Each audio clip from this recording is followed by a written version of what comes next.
proud supporter of Denver Athletics. Tic-tac-toe! 3-1 Denver! Pioneer Hockey is an exclusive presentation of 104.3 The Fan, ESPN 1600, and Denver Sports Properties, a division of Outfront Media Sports.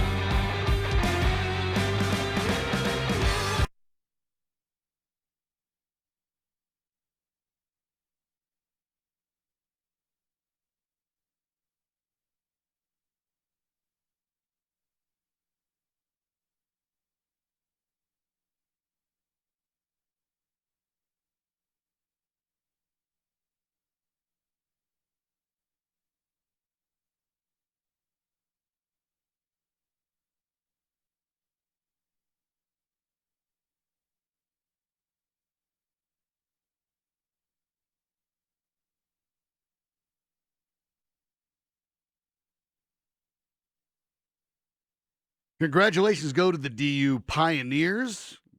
Good comeback victory tonight. Dylan Condon was in the booth and mentioned already. He'd be talking about the Avalanche, the Nuggets, the Buffs, and the Pioneers, all winning their first game of the new year. I don't know how much I necessarily buy into omens, but that can't be a bad one, right? So congratulations there. If you're looking at other things that might be a little more impactful for omens, over in the NFL today, the Chicago Bears signed safety Eddie Jackson to a 4-year, $58.4 million extension that includes $33 million in guaranteed money and basically has an average annual value of $14.6 million. That matters for a couple reasons. Of course, the Denver Broncos' most significant free agent, despite the fact that Chris Harris Jr. is on that list and Derek Wolfe is on that list, it is most likely Simmons, given the youth. He's the most interesting and most unpredictable piece on the board for the Broncos. This makes a change there, obviously, when you take a look at things. Not only because it sets a new bar, but if the Broncos end up needing to franchise tag Justin Simmons, that makes a difference as well. So that number continues to go up. At the moment, if you were to look at the average annual value of the top 5, now given the newest by Eddie Jackson, you're talking just around $14 million. Average annual value, of course, that sets the new mark. Kevin Byard's at 14.1, Tyrann Mathieu at 14, Landon Collins of Washington also at 14, Earl Thomas at 13.75, and then Rashad Jones at 12. Kareem Jackson is below that at $11 million, and that's absolutely going to be exceeded by Justin Simmons if the Broncos intend to keep him, and likely to be exceeded no matter what. But it's interesting to compare the two guys. Now, to be fair, Eddie Jackson has been a All-Pro, which Justin Simmons, we'll talk about that, the All-Pro list did come out today via AP, and Justin Simmons is a second-team All-Pro. But Eddie Jackson has made the Pro Bowl twice. Justin Simmons has not made it at all. That said, Jackson had 60 tackles this year to Simmons' 95. He had 1 sack to Simmons' no sacks. He had 5 defensed passes as opposed to 15 for Simmons. 2 picks to Simmons' 4. He had more tackles for loss, 5.5 compared to 3. And he had a forced fumble and a fumble recovery, neither of which Simmons did either. But on the whole, you'd probably look at those tackle numbers. You'd look at the interceptions, and especially the passes defense, and say, well, Simmons has had a better year. Maybe he's a better player. Jackson is only 26. So that's a big part of it as well. Simmons, of course, is the same. So did this just make the Broncos harder to retain Justin Simmons? Or is Jackson in a different sort of level in which Simmons isn't going to realistically be able to put himself in that mix? Well, it's complicated. And the presumption that I think Broncos country has that Simmons is a top 5 safety in the league, which is what you would expect. If you want to franchise tag a guy, that's the average of the top 5 positions at that salaries at that position. Is Simmons a top 5 guy? Make an unpopular viewpoint. No, he's not. Now explain why. Next.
For the Broncos to retain Justin Simmons, it may very well be the case that they're going to have to put the franchise tag on him. There are different kind of franchise tags, but by and large, what we're talking about is the exclusive franchise tag, which is the top 5 average annual value salaries at their position. Now, Justin Simmons already has a teammate in Kareem Jackson who's up there, but it's already a bit higher if they wanted to franchise tag him.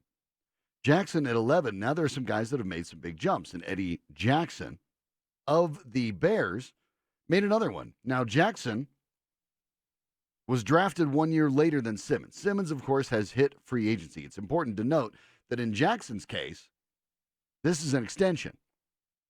They basically decided to tear up the last year of his contract, 2020. He was expected to make roughly $900,000 under the cap. They tore it up, and now he's going to make an average of $14.6 million. So you look at Justin Simmons, and let me give you some of the numbers for him. And you might be surprised at where they rank. So you take a look at the 15 passes defensed by Simmons. Among safeties, that's number 1. So that's not something to ignore. It's an impressive number, and it certainly matters. So Simmons there did a terrific job, was around the ball a lot, and was able to maybe set a new mark for himself. And when I say that, I mean by a lot. In the previous 3 seasons, Simmons had 13 passes defensed. This year he made a leap to 15. That might be a bit of an anomaly because you don't expect a guy to jump into a league-leading number, basically quadruple what you did the year before. And if the Broncos decide they're going to pay on that number, that's probably a mistake because you don't take someone's most unique number, one that's statistically an outlier, and that most certainly is. Again, 13 passes defense in the first 3 years, 15 today. And then you pay on that number. But that number did lead the league. His 4 interceptions, among safeties, I should say, lead the league. His 4 interceptions tied him for 5th among safeties. Okay, again, that's pretty good, although there were a lot of folks with the 4 picks. Didn't completely stand alone. But then you go down the list. His 95 tackles just sounds incredible. But among safeties, that's 14th. If you just want to look at the solo tackle, 65, that's also 14th. He didn't have a single sack. He didn't force a fumble or recover a fumble. And he had 3 tackles for loss. Among safeties, that's tied for 36th. So again, no forced fumbles, no sacks, 14th in his position in tackles, tied for 5th in interceptions, and tops in pass defenses, but with a number that seems unsustainable. Justin Simmons is a very, very good football player. In fact, he's more or less exactly what you want on your team regardless. He's a good player who's getting better. He's one of the guys that's thrived in Vic Fangio's system. He's at the right age, and he's terrific off the field. Justin Simmons is the Broncos Man of the Year nominee with regularity. He's terrific. I'm not saying anything whatsoever to knock down Justin Simmons, who I think the Broncos should try to retain. But when you talk about having to hand out $14+ million and then be handing out the kind of numbers that has your safety pair in an average annual value making $25 million. Remember, Kareem Jackson on average makes $11 million. The truth is, next year his cap number jumps from $5.6 million to $14 because of the way that's structured. And Kareem Jackson's been very good. Minus the 2 games he got suspended at the end of the year. But he's been very, very good. But when you take a look at the number there, 14+ million. That's a lot. The Broncos have another unrestricted free agent safety in Will Parks. I think, quite frankly, Parks might end up being the better investment. It's hard for me to justify spending that kind of money on Justin Simmons. I don't care that he didn't make the Pro Bowl. You can argue he was a snub or not. I don't necessarily look at that. That's a popularity contest in a lot of ways. But I don't think people look at Justin Simmons the way they look at a lot of the other safeties in the league and say, wow, we just can't let Justin Simmons ruin our game. He had only 3 tackles for loss. He had no sacks. He is around the ball. And that's valuable. And he does make the tackles he's supposed to make. But even that 95 tackle number, like I pointed out, lofty as it sounds, it's 14th among safeties, just safeties. The only number he really had that was distinctly top 5 was passes defensed, which is a credit to him, but also, like I pointed out, it can be anomalous because it's dependent on the quarterbacks you're facing as well. I'm not the only person who necessarily feels this way. I would love to see Justin Simmons remain in a Broncos uniform. But Brandon Stokley looks at it, guy that's faced safeties, somewhat similarly.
And that's the point.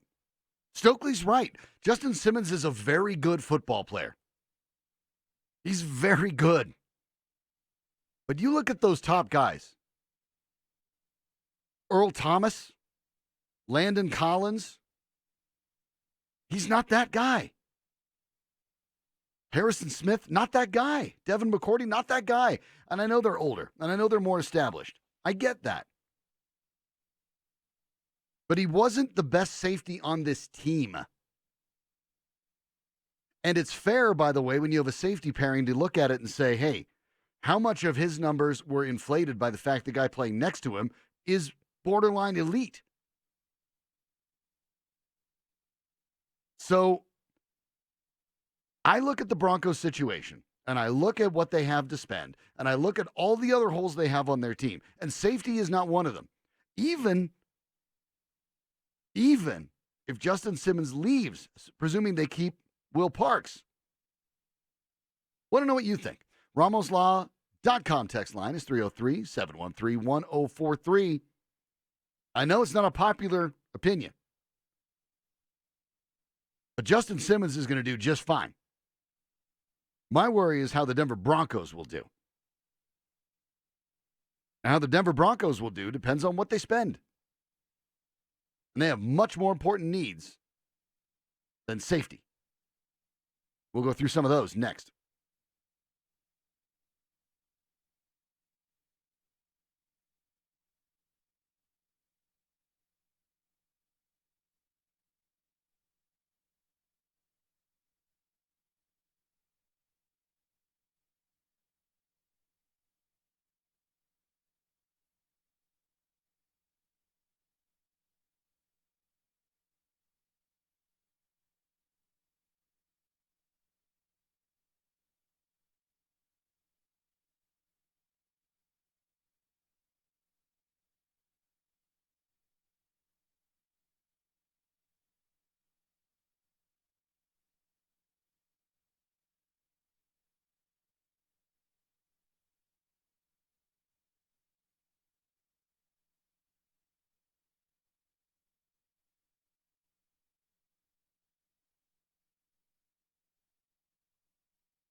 Talking about the Broncos' moves that they're going to need to make in the offseason, first and foremost, even in front of Chris Harris, even in front of Derek Wolfe, is probably Justin Simmons. And the argument of what he needs to be paid is going to drive a lot of what the Broncos do in the offseason. Want to go to the RamosLaw.com text line and talk to Terry.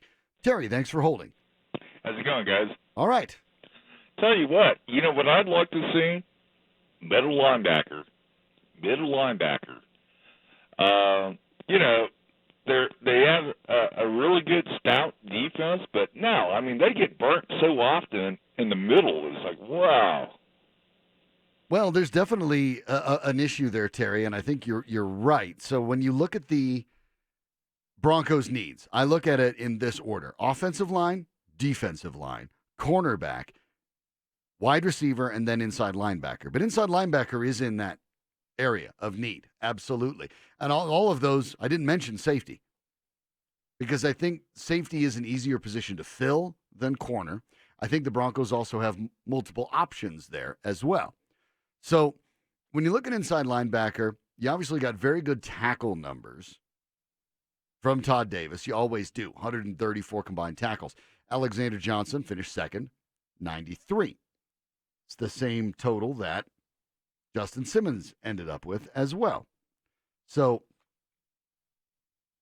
the problem with those two guys is that neither of them is all that fleet of foot. They're very efficient, very effective tacklers.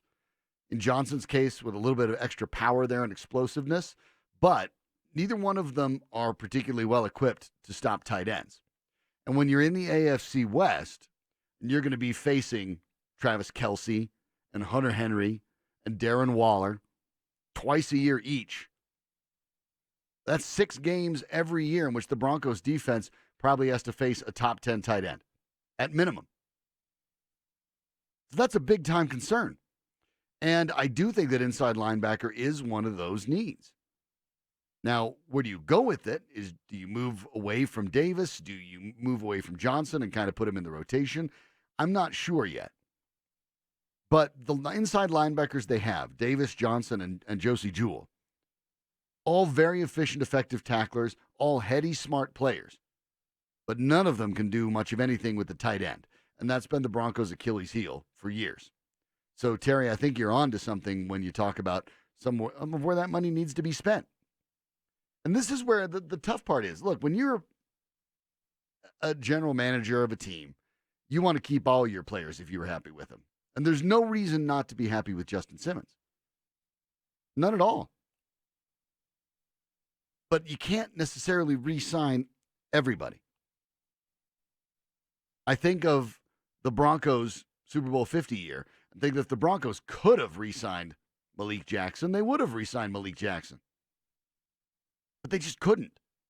The situation happened to be fortuitous for Jackson when it came to getting his money at the timing he was going to get it. And he finds himself in great shape. And so when you look at the situation in free agency and you look at the safeties that are available in free agency, Simmons looks very, very appealing. A guy like Devin McCourty is back out there again, but he's 33. You have Rodney McLeod out there from the Eagles. He's 30. But you're talking about the guys that 26, 27-year-old range. There's not really that many that play big-time snaps. Simmons is one of 2 that played 100% of the snaps. 27. Trey Boston of the Panthers, the other. He's 28. He's an unrestricted free agent as well. HaHa Clinton Dix of the Bears, another one as well. But there's not that many. And so when you look at the guys that played more than 50% of the snaps that are unrestricted free agents for their team, there's only a handful. It's about 15. Simmons leads the list along with Boston, and Will Parks is one of them as well, playing in 51.6, including being very effective in the last couple weeks of the season, despite wearing what looked like a beehive on his hand due to an injury. So for the Broncos, this may just be one of those situations where they have to look at it. And if you don't want to make Justin Simmons the highest paid safety on your own team, which I think they will. We heard from Stokley and Zach a little bit, and while I agree with what Stokley said in many cases, I think the guys might have been premature by indicating that LA may only offer $10 million a year or so, because I think that would be foolish. That wouldn't get it done. It's just that simple. That won't get it done. Simmons' representation is certainly going to want to look at least his own teammate Kareem Jackson's contract as a baseline. So that's 11. So the discussion starts at minimum 11 a year and probably 12. But the idea behind that is the thought process that Simmons might take a hometown discount, right? Something that a lot of Broncos fans are used to and say, well, yeah, players do that, stay with the Broncos because they're a great franchise that always wins. Except if you're Justin Simmons, that's not really your experience. They went 9-7 his first year. Then they won 5, 6, and 7 games. So why would Justin Simmons want to take a hometown discount? What for? He doesn't have to. Doesn't make much sense to. So at what point does it make the most sense for the Broncos to make an offer? I get that you have to make an offer. You'd like to keep him, and you want to show to your fan base that you tried to keep one of your better players. So I think the Broncos have to make an offer, and a pretty good one. They're probably going to have to offer an average annual value of a 12 a year at minimum to just not get laughed out of the room, and get guarantees very close to what Jackson got today, $33 million. But that's probably not going to get it done. I mean, think of that. That's probably not going to get it done. So if that doesn't get it done, the Broncos probably have to take a look and say, at what point are we just going to say the price is too high? There are a lot of people around town that believe that the Broncos are willing to franchise tag him. They're just not going to lose him. Okay. And they might do that. But that wouldn't be smart. Will Parks isn't going to make the jump $12 million. Will Parks is a talented guy. Will Parks probably, had he been starting for this team, and it wasn't that long ago when he and Simmons were considered basically equals, Parks might be in line to make a lot of money, but as it stands, he's probably not. He may get a raise to that $7-8 million range a year, which would still be really good. 7 is where you find Patrick Chung for the Patriots and Deshaun Gibson. I mean, this is where you get good safeties there. It's good money. It'd still be probably top 15 or 16. Parks might get that. But I'm not sure the drop-off from Simmons to Parks is all that large. And I wonder if the Broncos are willing to look themselves in the eye and say, you know what, we want this guy, but we're just not willing to make every single step towards the edge of the cliff to get him. Because where they are, I don't think it's worth it. I don't think Justin Simmons is the difference maker that takes this team deep into the playoffs. And so you can't justify that kind of money. He's a good player. He's a good guy, and I wish him all the best. But if it's going to cost the Broncos $13-14 million a year to sign, I don't want them to retain Justin Simmons. Tell him thanks for the memories. We hope you win in your next job. But that's too much. It's just too much. Simmons, however, did make the AP All-Pro team. That came out today, as well as the Broncos released their All-Decade team. We'll run over both of those when we come back.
The AP All-Pro teams are out. The Denver Broncos have one representative, and that is the man we've been talking about, Justin Simmons, who makes the second team All-Pro as a safety, along with Tyrann Mathieu of the Chiefs. The first teamers, Jamal Adams of the Jets and Minkah Fitzpatrick of the Steelers. You go through these, and if you're like me, you try not to cringe when you think of the Broncos that could have been, or the Broncos that were, or who knows what. I'll go through them real quickly for you. First teamer quarterback is Lamar Jackson. Obviously, the only other quarterback to even get votes was Russell Wilson. He was the second team All-Pro. Running back is Christian McCaffrey. Tight end George Kittle of the 49ers. Receivers Michael Thomas of the Saints and DeAndre Hopkins of the Texans.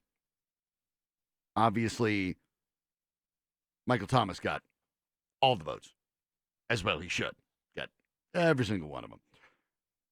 Left tackle Ronnie Stanley. Right tackle Ryan Ramczyk, who the Broncos passed on to obtain Garrett Bowles. I remember complaining about that at the time. Left guard Quentin Nelson, who the Broncos passed on to get Bradley Chubb. And the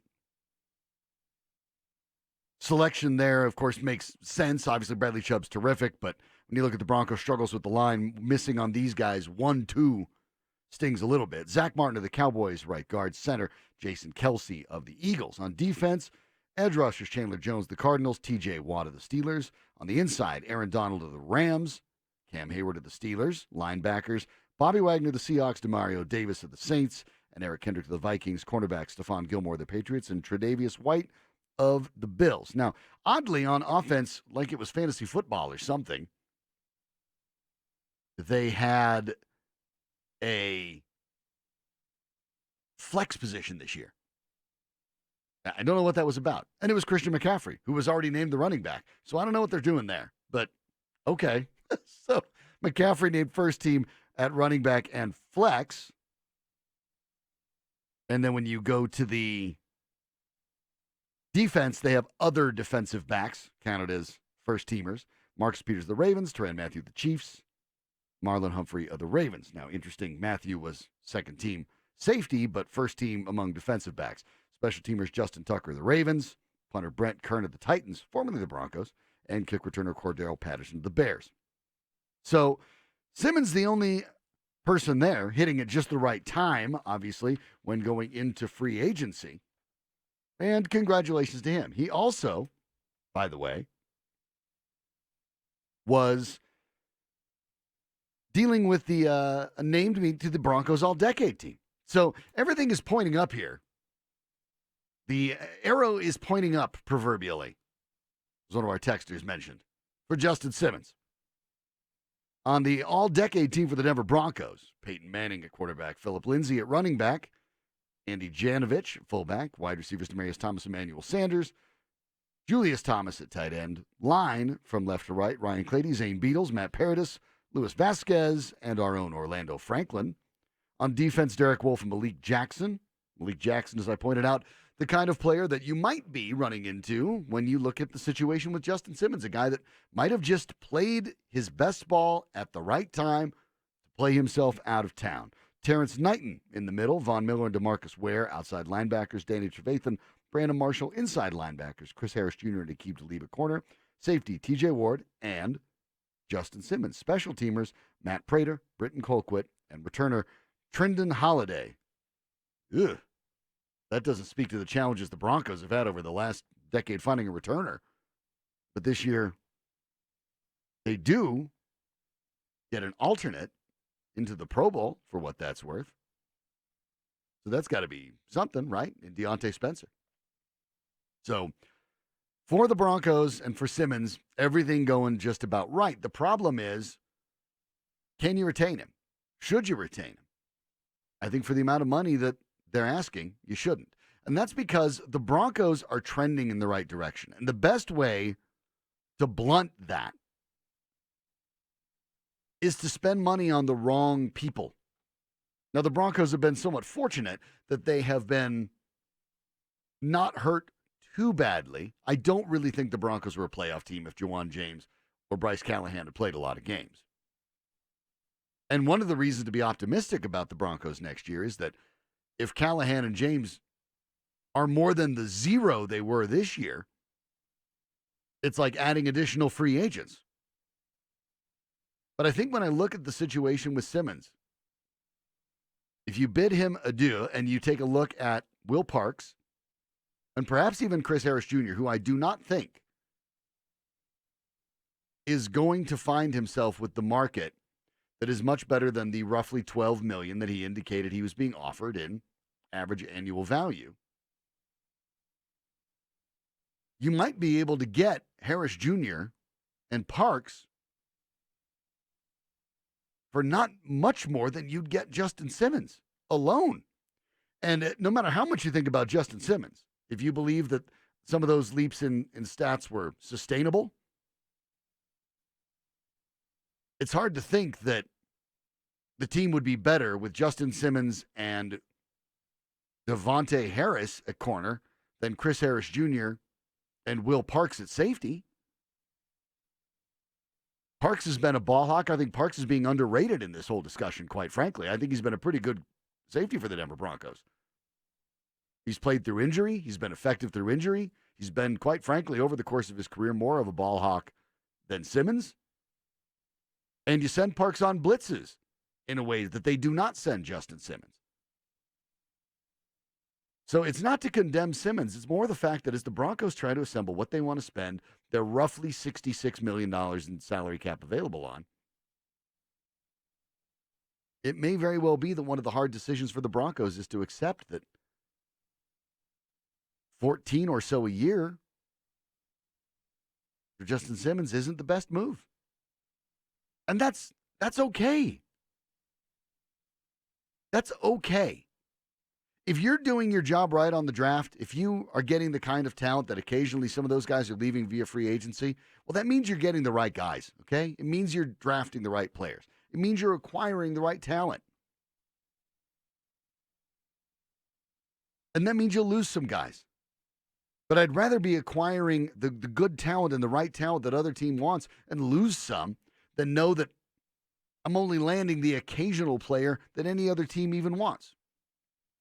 Over on the RamosLaw.com text line, one of the arguments there is that you can break Simmons down from the 303-249. You can break Simmons down to where he's actually not worth $14 million plus. But the problem is other teams will decide he's worth it. Well, that depends. Is that a problem per se? It's a problem in so much as you don't get to keep Justin Simmons. But the next texter from the 303-886 said the Broncos have to stop being the sucker overpaying for players that don't perform to that dollar amount. Now, I don't have any problem about Justin Simmons' effort, and I'm not worried that Justin Simmons' effort is going to wane based on the money he gets. At all. But maybe you do want somebody else paying that $14 million a year rather than you. In his salary cap league, getting other teams to overpay, that's a value. And I think Justin Simmons is probably worth that to somebody. But with what the Broncos have to do, fill holes at offensive line, at defensive line, probably at cornerback, at wide receiver, at inside linebacker. You could argue going down the list, you need running back. Even more than you need safety. It's one of the positions on the Broncos that requires the least amount of attention. So you're going to have to spend that judiciously. And you have $66 million or so under the cap, 14 of it. 14 of it? That's almost a quarter. You want a fifth of everything you're going to spend to go to retaining a player who is on your team. How are you going to get that much better that way? That's the hard part. The Broncos need to add. And they can't add entirely because they're missing a lot of free agents. But you have to do it judiciously. And that means you can't afford to overpay, and you can't allow sentimentality to make you overpay for your own guys. You want to know what that leads you to? Go look at Coors Field. a couple years ago and the trade of Troy Tulowitzki. Really, really good player. I would argue Tulowitzki was a better shortstop than Justin Simmons is a safety. Tulowitzki for a while was probably considered across the league the second or third best shortstop in baseball. Justin Simmons is not considered the second or third best safety in the NFL. He wasn't even a Pro Bowler. He's good. But the Rockies overpaid Troy Tulowitzki because their sentimentality got in the way. And it meant they had to dump him for one of the least successful trades they've ever made. The Broncos don't want to find themselves in that same position. Take a look at the Avalanche, by the way. Colorado Avalanche turned around a losing streak with a big win over the St. Louis Blues last night. Nathan McKinnon in that win did something rather historic. It's our stat of the night, and it's next.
Well, they can both be for winners. That's not entirely true. I mean, come on, Coach Belichick. That's not entirely true. Goodness. Last night, Nathan McKinnon, ho-hum, another 4 points, 1 goal and 1 assist in a blowout 7-3 win over the Blues. That was McKinnon's 25th goal of the season in his single goal last night. And so when you take a look at the Avalanche's history, and it is a pretty impressive one, given the fact that the team's only been around here for a couple of decades.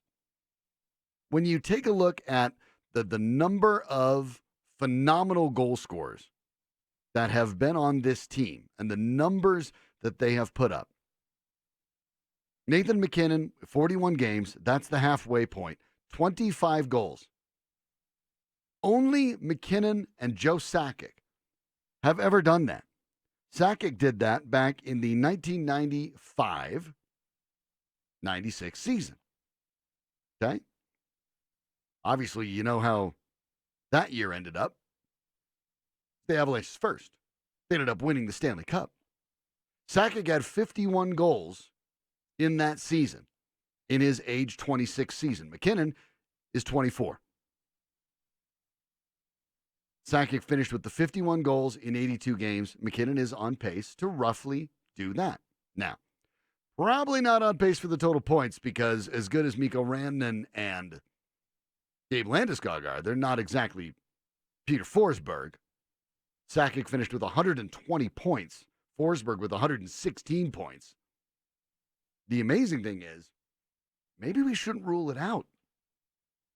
Because McKinnon, believe it or not, is on pace for 124.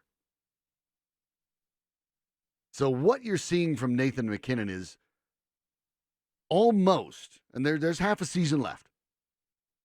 There's a lot of games left to be played. But it's almost unprecedented. And when you're talking about making comparisons, well, not only to his current boss, but a season that was set up during the Avs Stanley Cup run. And from a guy that waltzed into the Hall of Fame in Joe Sakic, a player that when you look at goal scoring is 16th all time. What Nathan McKinnon is doing is very, very special. And it's easy sometimes to take it for granted. Again, last night, he had 4 points. And it's easy to overlook. He's been so good to maybe think, oh, okay, that's fine.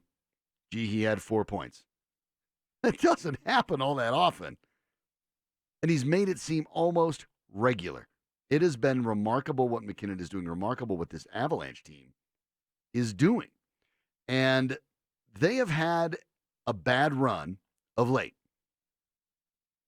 There's no question about that. When they lost to the Blues the last time out on December 16th, they lost that game 5-2. And the truth of the matter is they just don't match up particularly well with the Blues.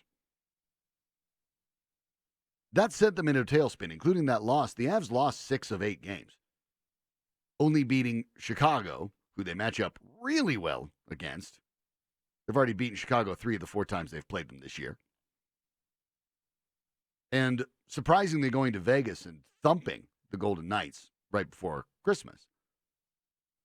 They'd lost 6 of 8, their worst span of the season. Then they go ahead and take on a St. Louis team that they don't match up well against and beat them 7-3 at home. This next streak will be very interesting to see what they do this weekend. They go to New Jersey for a game tomorrow. Then they they do the double dip in New York. They take the Islanders and then the Rangers on Monday and Tuesday. Little brief 3-game road trip before coming home for 5 games. The Avs month leading up to the All-Star game is basically that. You have the 3 road games, then the 5 home games, and then you have the break. So where they finish here and how they finish will be very interesting because this team, as crazy as it might sound to people, this isn't the NBA. The Denver Nuggets are having a great year too, and we'll get to them tonight as well. But the NBA is not really built, by and large, for teams like the Nuggets, these mid-market teams, to be incredibly successful unless there are exceptions. And the exception to the rule, of which everyone likes to jump on, is the San Antonio Spurs, which got one. Back-to-back years. They had 1 year where they were a good team. David Robinson got hurt. They'd end up getting Tim Duncan, and Tim Duncan is sort of a quiet guy that just liked staying in quiet San Antonio. Okay, that's what you need. And we'll discuss how the Nuggets' chances dramatically increased last night, too. But in the NHL, you've had a league where the 8th seed has won the Stanley Cup. The key for the hockey playoffs is just get in them. You get in the Stanley Cup playoffs, and things can happen. It's a little bit, at times, about who has the hot goalie. But the hot goalie isn't necessarily the best goalie, and who has everything cooking. The win over the Blues last night, who play kind of a greasy sort of game where it's you have to grind it out. Those are the kind of games the Avs are going to have to face in the postseason. And the Avalanche, who really thrive on skill and speed, going to have trouble with those teams. Those teams don't do as well. Much like you talk about in the NBA, you have a great high-scoring offense, but then things bog down in the postseason. They do that in hockey, too. So the Avs beating the Blues is a very good sign, and not just because it has them as tied, basically, with a few teams for the second-best record in the West. Now, the catch for the Avs is to make sure that they end up in those top 3 spots so they can get that home ice. It'd be great to catch the Blues. They're 6 points behind the Blues with a game in hand. But don't be surprised if the Avs don't go ahead and win the Central and beat the Blues. That wouldn't shock me. The key would then be to have the next highest points. The Vegas Golden Knights right now lead the Pacific with 52. Arizona trails them with 50. The Avs and Dallas Stars over in the Central each have 52 points. For the Avs, finishing that top 3 matters a lot, and they're capable of it. And if you finish in that top 3, you're a legitimate cup contender. The Avs are at the halfway point. Not going to crown them just yet. What they're doing is special. And we spend a lot of time talking about the Broncos, and justifiably so. But the Avalanche are a lot closer to a championship than the Broncos. And it's not even close. The Broncos, if everything goes right, might challenge for a wild card next year. The Avs could win the whole thing right now. And they're doing it behind a phenomenal young scorer in Nathan McKinnon. What they're doing is extremely impressive. So that's our stat of the night. For the first time since the 95-96 season, the Colorado Avalanche player has 25 goals by the halfway point of the season. This year it is Nathan McKinnon, then the captain, now the GM, Joe Sakic. Talked a little bit about the Nuggets and where they'll go following Michael Porter Jr.'s, if it wasn't his coming out party, maybe that was the start. It was a statement. What does it mean for the Nuggets in the short term and the long term?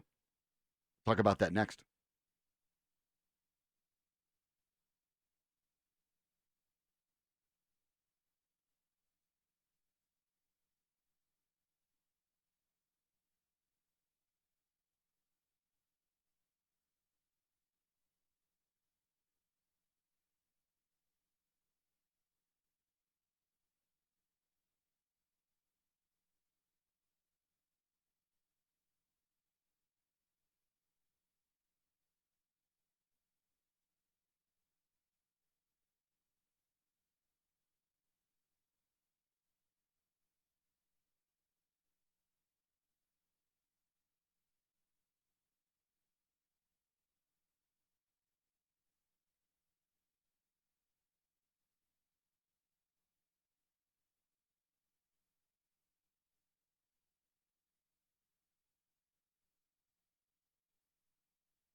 Last night, the Denver Nuggets reached a potential turning point, not only in this season, but perhaps as a franchise.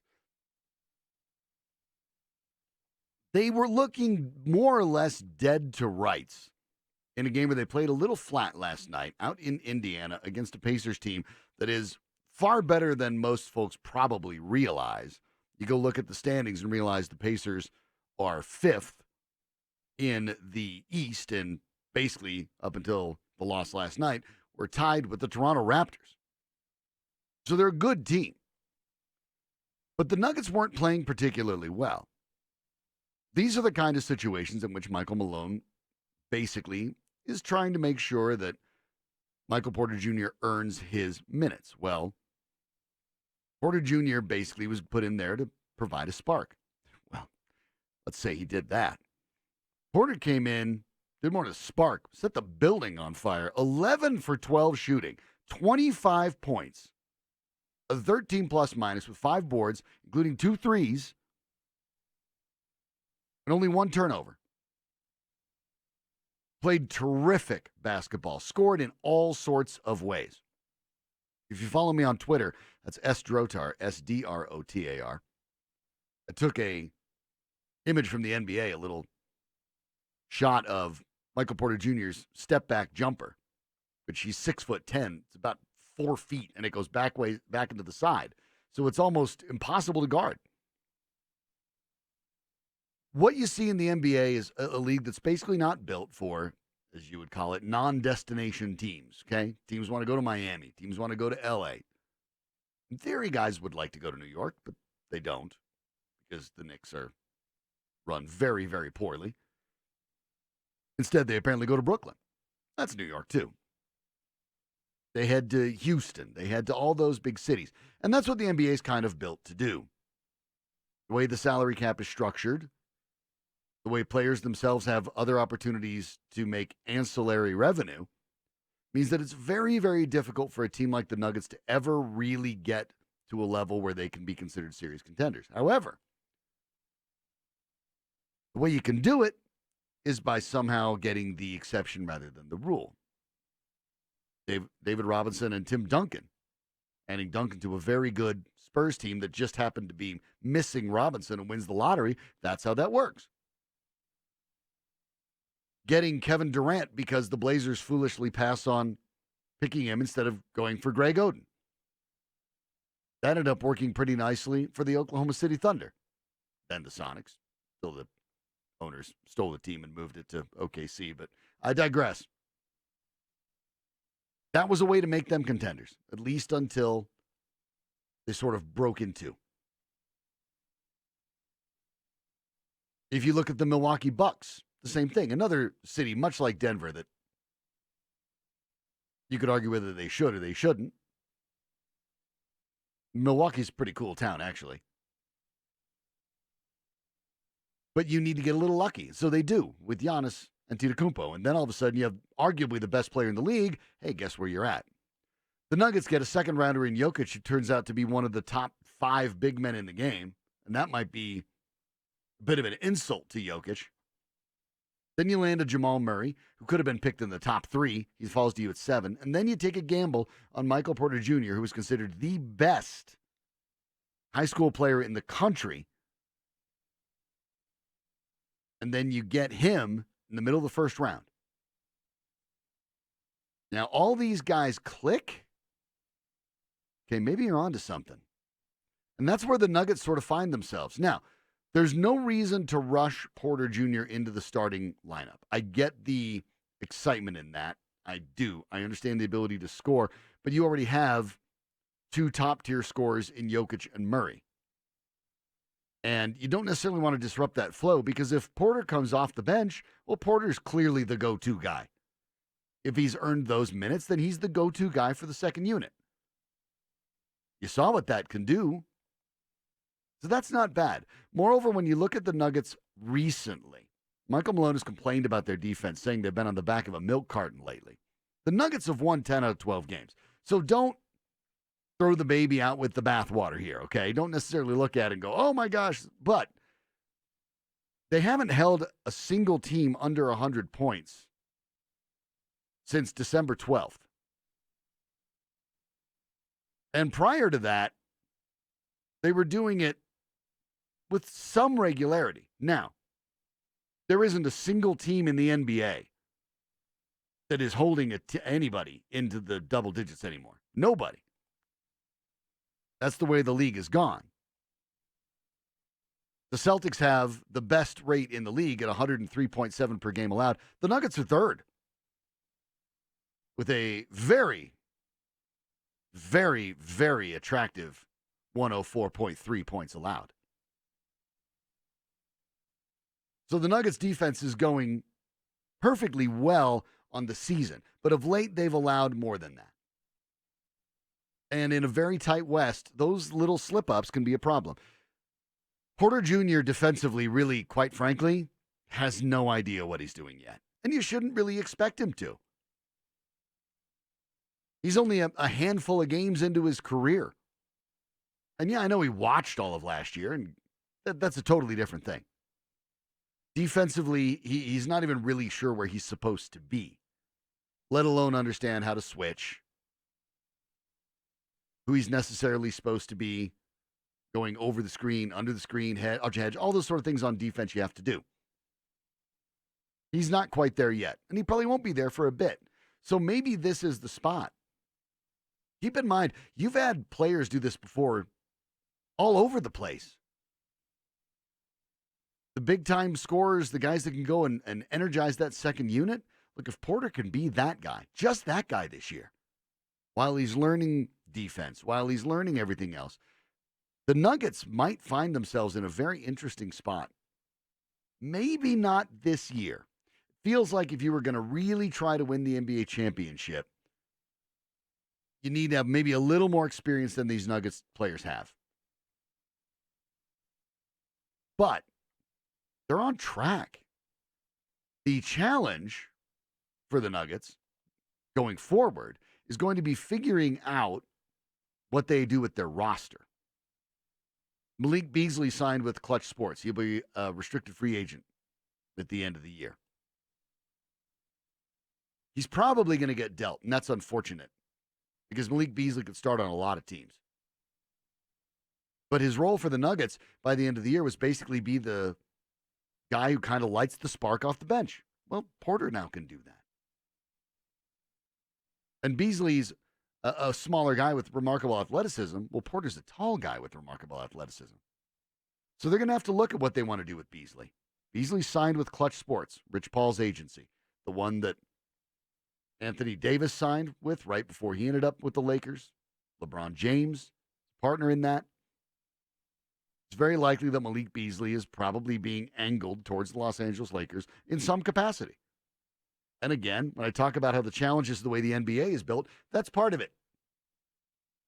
If you're the Lakers, if you're the Rockets, if you're the Heat, if you're those kind of teams, you can kind of just pull other players to you. The Celtics, those kind of clubs. You just can because you're that team. And the Nuggets generally can't find a way to hold on to that. But they're going to have to find a way to consolidate their roster because on many nights, Malik Beasley and Juancho Hernan-Gomez and Torrey Craig don't even play. And those are guys that are NBA players. If not superstars, they're players. And they can't even get off the bench. That might not be a problem for the Nuggets this year. But they might need to look at consolidating some of that and getting assets back, whether it's trading 2 for 1 or maybe even getting in the market for a big deal. Maybe you include both of those guys and Will Barton or even maybe Gary Harris, who I think is terribly underrated. I wouldn't like to move on from Harris. To go ahead and make a move to get a star. But the Nuggets have the assets to do it now. And if Porter Jr. really ends up being the kind of guy that should have been the first pick in the draft, that's what he looks like now. You're really onto something. The Nuggets this weekend go on the road. They've been on the road. They'll finish the 5-game road trip against Washington tomorrow, then Monday against the Hawks, and then Wednesday in an interesting matchup. Depending on what television service you subscribe to, you'll be able to see the one on Wednesday. that's nationally broadcast on ESPN, against Luka Doncic, who, by the way, looks like a generational talent. Now, Kevin Kistner nods like every time I mention Luka Doncic. I guess Kevin's guy. It's turning into it now. He's special. That'll be on Wednesday. Nuggets have won, like I said, 10 out of 12. Now, Porter Jr., the genie's out of the bottle. You're not going to be able to stuff it back in there. And you probably don't even want to. How Michael Malone adjusts to that and what it necessarily means for the locker room, guys who aren't going to get to play as many minutes or any minutes, that might define the next month or so of this season. And the Nuggets are in a tight West. They're in a good position, but it doesn't take much slippage for them to find themselves in a bad spot. Few years back, a very significant event happened for the Denver Broncos. Didn't maybe feel like it at the time, but it was. And it's the subject of our time machine. Next.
Well, we're not going to go too far back in time here, as a matter of fact. We're only going to go back 3 years.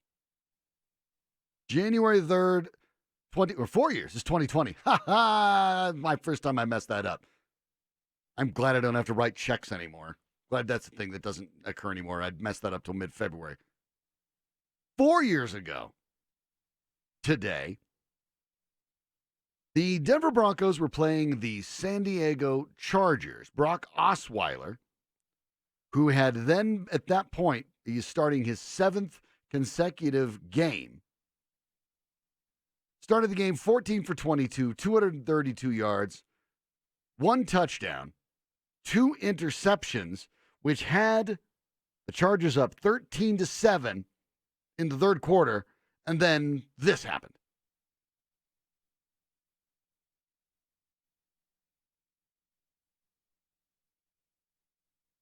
There you go. Peyton Manning comes back into the game. Manning goes 5 for 9, 69 yards. Not exactly dominant, but does what he does at that point in his career. The advantages and the ability of reading the defenses, of putting the Broncos in the right positions to make the right calls and avoid the disastrous plays. The Broncos come back, score 13 points in the fourth quarter alone, 21 after Manning gets in there. 20 after Manning gets in there. Win the game 27-20 on this date 4 years ago. Right down at Mile High. That gets the Broncos to a 12-4 record. And then, as you know, Osweiler wouldn't really see the field again. Manning reinstated as the starter. And I remember talking to so many players during that run and talking to players after that run, all of whom agreed, by and large, that there is really, despite the fact that Manning just did not have much of an arm left, he knew how to keep the Broncos from doing something disastrous. And that's what ended up mattering as they run through the Pittsburgh Steelers, the New England Patriots, and then the Carolina Panthers en route to winning Super Bowl 50. So Manning returns to the starting lineup, never to give it back up until he retires on this date 4 years ago. So that was a big moment, a really big moment for the Broncos. And I remember there was controversy at the time. I didn't really get it because I never really thought Brock Osweiler was a starting caliber quarterback. And there was nothing that I saw in 2015 that made me think that he was going to be either, quite frankly. But it obviously irked Osweiler a great deal. Then basically wanted out, and his career is over. It's done already. See you later. But he got a ring. Guess you'll take that. In the end, you're Brock Osweiler, you're Trevor Siemian, however your careers end up, you're walking away with rings. And it all started really on that day when the Broncos were able to flip a switch under Peyton Manning. They now have a quarterback in Drew Lock. Now, let's not get crazy. He's not Peyton Manning. I don't think Drew Lock will ever be Peyton Manning. I will say that about virtually everybody. There are some promising quarterbacks. I don't think Joe Burrow will ever be Peyton Manning. I mean, maybe he will, but the odds you're talking about having to be one of the best 2 or 3 quarterbacks in history, you don't expect to ever see that again. But it really changes what the Broncos have to do. It accelerates their process so dramatically, it's hard to even explain it. Like I said, you've heard some people get a little excited drinking the orange Kool-Aid and thinking that, oh, the Broncos are going to be right there in the competing for the AFC West. And no. Come on now. The Broncos lost their 2 games to the Chiefs 53-9. That was the combined score. They are light years behind the Chiefs. But they finished technically second this year. The Chargers are definitely on their way down. Phillip Rivers may very well retire. The Raiders look like they're going to continue with Derek Carr, and so I think you can't expect them to be a lot better. Not that I think Carr's all that bad, but I just don't expect to see the Raiders to be much better than they are this year. The Broncos, however, I expect them to be notably better. Now, I don't think they're going to jump to 12 wins. I don't even think they're going to jump to 11 wins. They've gone 5 to 6 to 7. But I think they can get to 9. And you get to 9 wins? I mean, you saw what happened this year in the AFC. 9 wins can put you in. Tennessee is in with 9 wins. There are only 6 teams, by the way. Keep that in mind. There's 6 teams in the AFC playoff. They're the only 6 teams with winning records. That's it. Everybody else was 500 or below. And only one of them was 500, and that's the Steelers. So the Broncos don't necessarily have to get all that much better. When you look at it, the Patriots, this feels like the beginning of the end. The Bills may be on the way up. The Ravens, it's hard to imagine to be more up than they're at right now. Same with the Chiefs. They're going to stay elite. I think the Texans are going to stay in the mix. The Titans, who knows? Is Ryan Tannehill's run real? Are they even going to retain him? I don't know. The Chargers will probably be about where they're at, 5-11. They could be a little better. Raiders probably right where they're at. I don't think Jacksonville's going to take a giant leap forward. Indianapolis, I guess, could. Cleveland could. Cincinnati with Joe Burrow could make a big jump forward, but that big jump is probably 2 wins to 6 wins. Dolphins could be better. Dolphins played very hard for Brian Flores this year after being stripped down to the screws in their roster. And the Jets could be a game or 2 better. Remember, they missed Sam Darnold for a while with mono and still finished 7-9. Couple that with the fading Patriots team, Jets could be in the mix. But can the Broncos win 9 games? Yeah, I think they can. And that'll put them in the mix for the wild card. That's pretty exciting. But the wild card this week does not include the Broncos. But it does include some very, very interesting matchups. Gotta love it on a Football Friday. We're going to make our wild card picks next.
Oh, it's that time.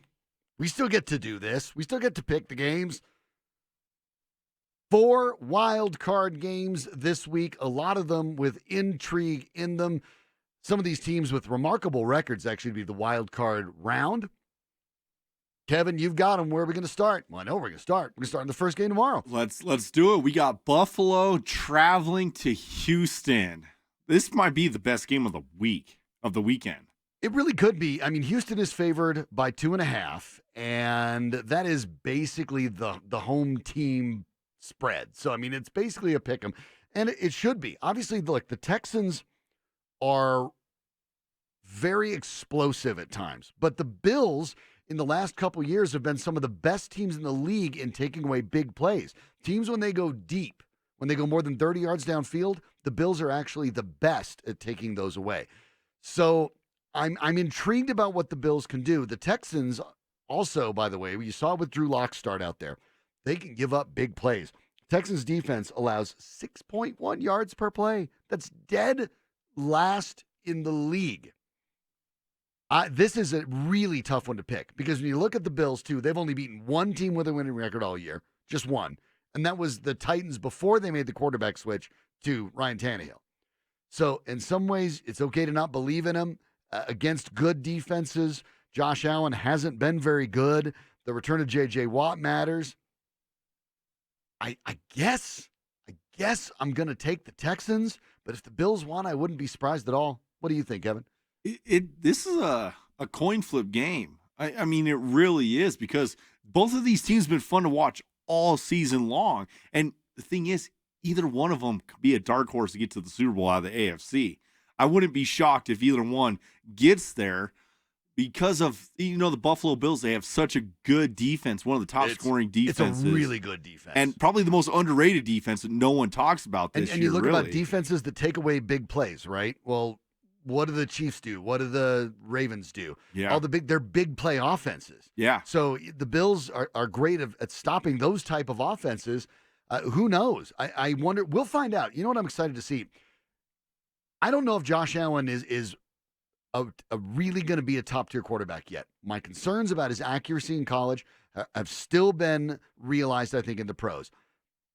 Here's an opportunity to prove everyone wrong. We know we can run. We know we can create that way.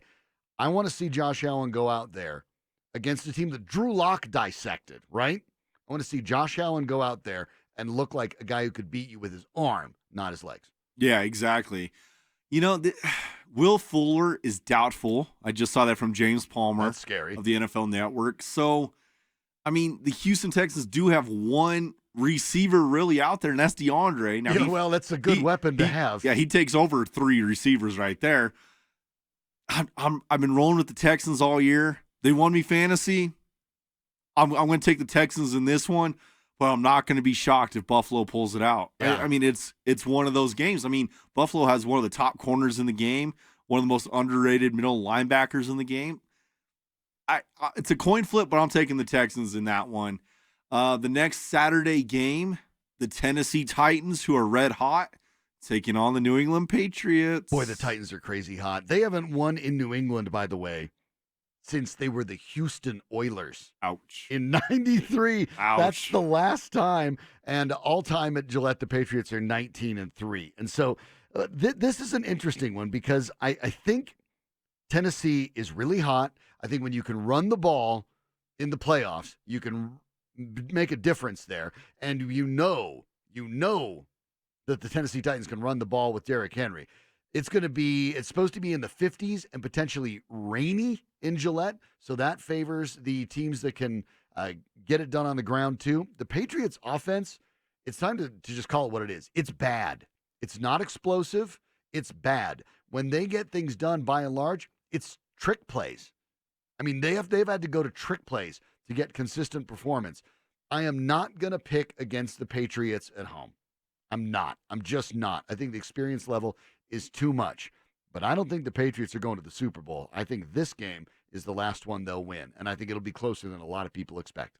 Well, as long as they don't get back to the Super Bowl, I think everyone in this country is going to be excited. Everyone except the Bostonians. But, this is a tricky game. I heard Stokley and Zach will take the Titans. And I'm going to take the Titans as well, just being a homer there. But if, analyzing the thing, I think the Patriots will win the game. But I'm taking the Titans just to take the Titans. But Ryan Tannehill, he seems to have some good games against the Patriots, even dating back to when he was in Miami. Right. Which is strange. We played that. We went back into the time machine with Peyton Manning coming back. People don't realize the Dolphins beat the Patriots that day too, to make sure the Broncos had home field, and that happened twice for Peyton Manning and the Broncos because of Ryan Tannehill. I'm going to take Tannehill. I'm not going to bet against the guy.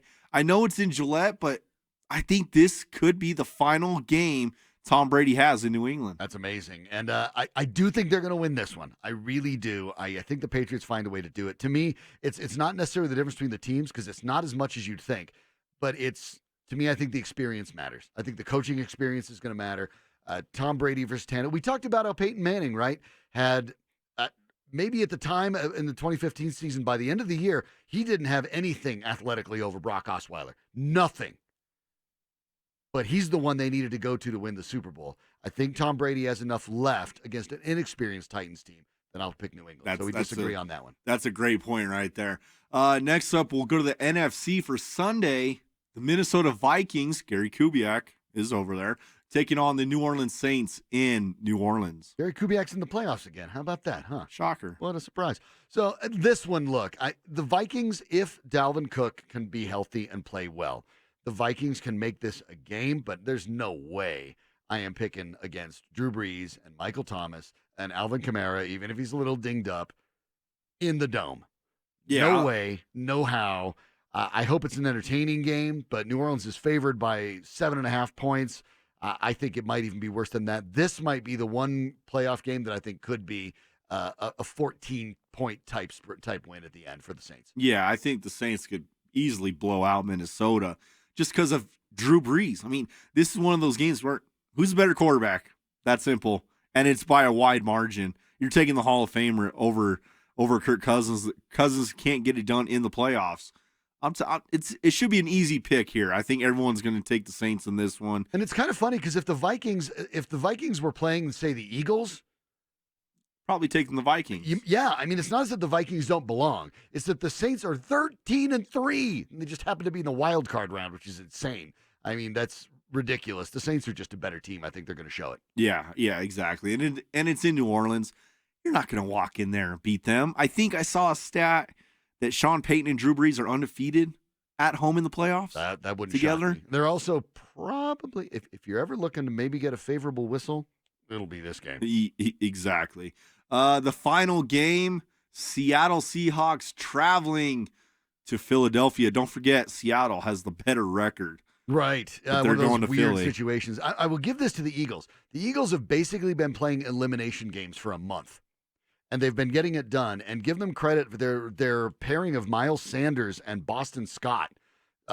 Most fans probably wouldn't recognize them at all. Who are they? Right. And they've been doing a terrific job getting it done for them.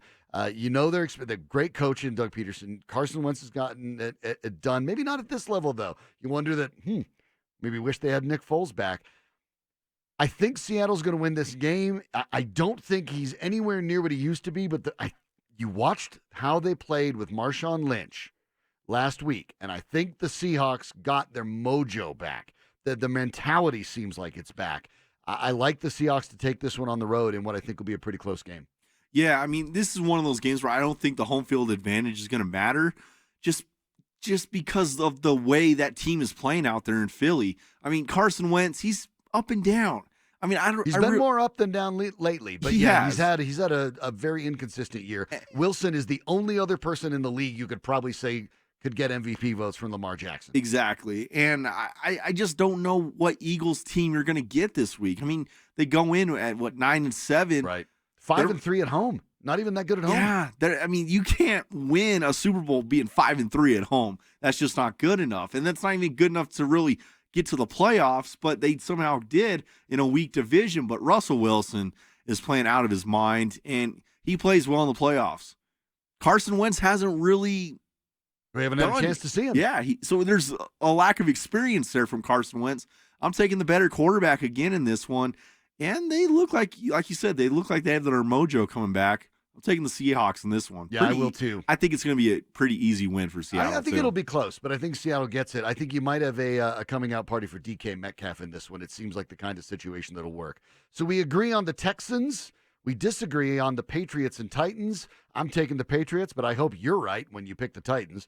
We're picking the Saints. We're both thinking that one's easy, and then we're taking the Seahawks over the Eagles. We'll see how it turns out.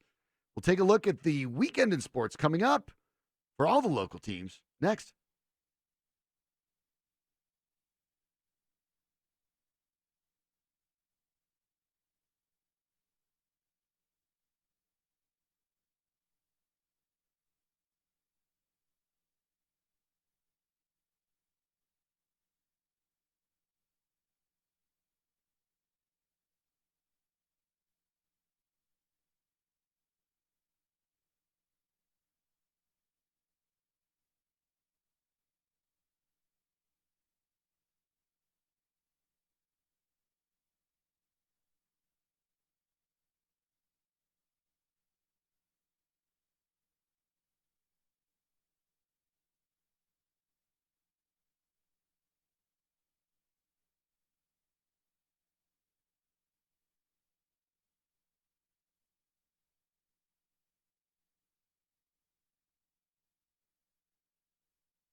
The big news of the day in the Denver Broncos world had nothing to do with the Denver Broncos.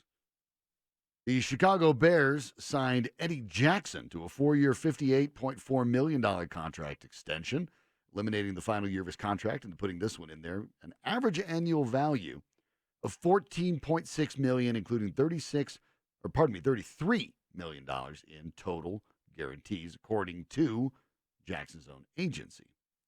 So, in Jackson's case, 26 years old, same age as Justin Simmons. He's been an All-Pro. Well, Justin Simmons just got that this year. Today, as a matter of fact, named second-team All-Pro, the only Denver Bronco on the list at all. And one of the differences, of course, Jackson has been a two-time Pro Bowler. Justin Simmons has not made the Pro Bowl, and I made the argument, and I'll continue to make it, that Justin Simmons wasn't even the Broncos' biggest Pro Bowl snub. That was Cortland Sutton. Over on the RamosLaw.com text line, I had a few people saying that, well, if Justin Simmons is an All-Pro, then he's one of the top 4 safeties in the game. That's a way to look at it. That's fair. That is totally fair.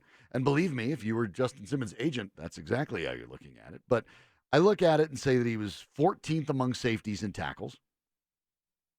He was tied for 5th in interceptions. That's good. 36th in tackles for loss. Had no forced fumbles. Had no sacks. What he was the best in is passes defense, knocking passes away. 15, best among safeties in the entire league. But that's a somewhat anomalous stat. In his entire career, the 3 years previous, he had 13. Just sort of an outlier number. And you could argue that he wasn't even the best safety on the team. That was Kareem Jackson. The Broncos desperately want to keep him, and I understand why. Jackson's contract, though, means the price has gone up. Not only is Simmons going to have to be made an offer that's better than his own teammate, Kareem Jackson's, obviously. I don't know if he can make the argument that he will match Eddie Jackson's contract, but it's going to have to be closer than the Broncos might like, especially if they're looking at something like the franchise tag as well. So things got a little more complicated for the Broncos offseason. Over in college football, there are a grand total of 3 more bowl games left. That's it. In a now very extended bowl season, I think that's probably fair to say. It's sort of remarkable. The bowl season started on the 20th of December. Tonight, you had the famous Idaho Potato Bowl, which has to be, I think that's my favorite name of all the bowls, besides the classic ones. Because all the other ones are, sort of weird, complicated, who knows, multiple companies. I don't necessarily know what they are. But if I'm going to pick one, I guess I'm going to take the famous Idaho Potato Bowl. And Ohio wins that 30-21 tonight over Nevada. And instead of getting the Gatorade bath, he gets French fries. That's right. They just dumped French fries all over his head. Hey, these weird oddball bowls get a little strange. There's only 3 left. Tomorrow is the Lockheed Martin Armed Forces Bowl, which none of the Armed Forces teams are playing. It's Southern Mississippi versus Tulane, 7-5 versus 6-6. So, there's that. They schedule it locally here. It's a 9:30 a.m. kickoff because they're kind of aware of a couple other football games that are going on tomorrow that will probably get a few more viewers. Then after that, you have Monday's, what is that bowl? Lending Tree Bowl. At least you get some better teams there. Louisiana versus Miami. Louisiana 10-3 on the year. But we're all waiting for the big one a week from Monday. Clemson versus LSU, which should be a ton of fun on that one. Of course, you have the 2 NFL games on tap for Saturday and the games on tap for Sunday. We made our picks about those just last segment. I picked the Texans and the Pats tomorrow, the Saints and the Seahawks, so 3 home teams, 1 road. Kevin picked the Texans, the Titans, the Saints, and the Eagles. And I hope Kevin's right. I wouldn't mind the Patriots losing in wild. What am I saying? Wouldn't mind. I would love it if the Patriots lost in the wild card round at home. Oh my gosh! Just when you thought it couldn't get any better of watching them just fail miserably against the Dolphins at home in a game they needed to get home field, that was hilarious. Then watching Ryan Tannehill and the Titans take out the Pats at home. Oh, I don't think it'll happen, but I hope it happens. Oh. Sean, do you think this is the last, if they lose, is this the last time we see Tom Brady in a Patriots uniform? No, unless Brady retires. And I don't think he's going to retire. And I don't think Bill Belichick has the final say on Tom Brady. Belichick is as powerful as he is in that organization, still answers to Bob Kraft. Bob Kraft has said that he considers Tom Brady as close to him as his own son, which tells me that even if Bill Belichick says, well, Tom's done. It's time to move on. It's time to move on to Justin Herbert or whatever. Bob Kraft's going to say no. I don't envision Tom Brady ever playing another game in any other uniform. I think they're gonna ride that till the wheels fall off. And that may very well be this year. If it won't, it'll definitely be next year because the regression you saw from Phillip Rivers, Brady was real close to it. And I'll give him credit for hanging on as long as he is age-wise and everything and staying that effective. But next year, that arm is going to be a wet spaghetti noodle. It's going to show. Yeah, once these quarterbacks, once they get older, it falls off a cliff. They fast. Yeah, like there's no, he was out this week. Oh, it came up again. No, I liken it to a Major League Baseball pitcher who after 1 year just kind of loses 3 miles an hour off your fastball.